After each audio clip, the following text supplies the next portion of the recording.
Uh, okay then.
Alright, here's my mods and loadout and stuff.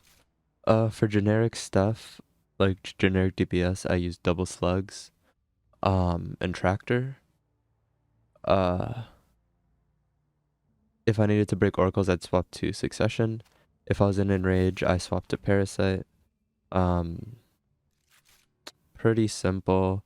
Here's the armor mods. It's literally just like, it's so bare bones. Like, I'm incredible. I have 2 legendary shards, man. I'm incredibly broke. Um, so I couldn't even upgrade this if I wanted to. But it's literally just an intellect mod and an anti-oracle mod. And then again, this time it's a rezo mod and an anti-oracle mod. I have momentum transfer on so I can get my melee back. Having my melee back every DPS phase is like really nice because then I can get amplified, I think it's called. I can get amplified. And when I'm amplified, thunderous retort does so much more damage. But even then, like my masterworked mark is literally just like rezo mod, thunderous retort, anti-oracle mod. Like I have anti-oracle mods on literally everything. Here rezo mod, anti-oracle. I also have charge harvester. This makes me charge with light just by getting kills with the relic. Then right before DPS, I swap to these legs, which has a rezo mod and high energy fire on them. This is so my slugs do more damage. After DPS, I swap back to charge harvester. That way I don't lose my charge with light stack. My chestplate is a rezo mod, double resists, and then quick charge. Quick charge is just so I can increase my ready speed with shotguns.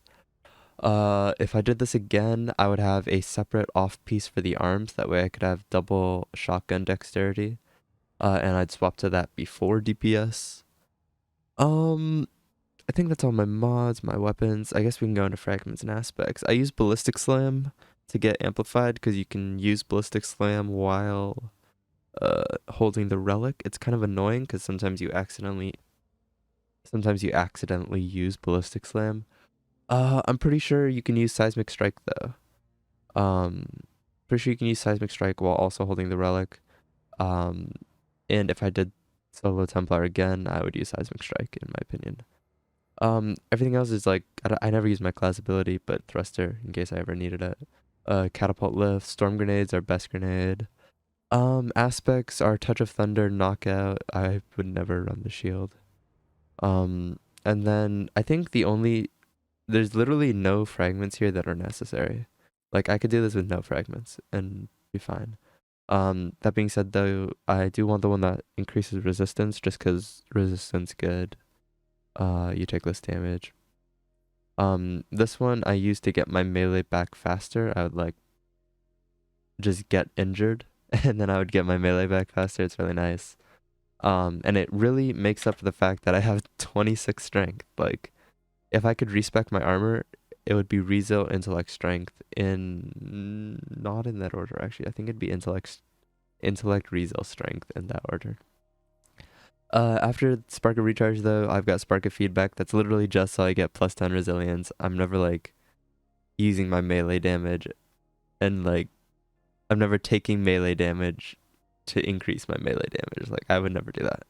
And then Spark of Brilliance, literally just for the plus 10 intellect. I'm not like, why would I ever defeat a blinded target with precision damage when I'm holding a relic? Just some stat stuff.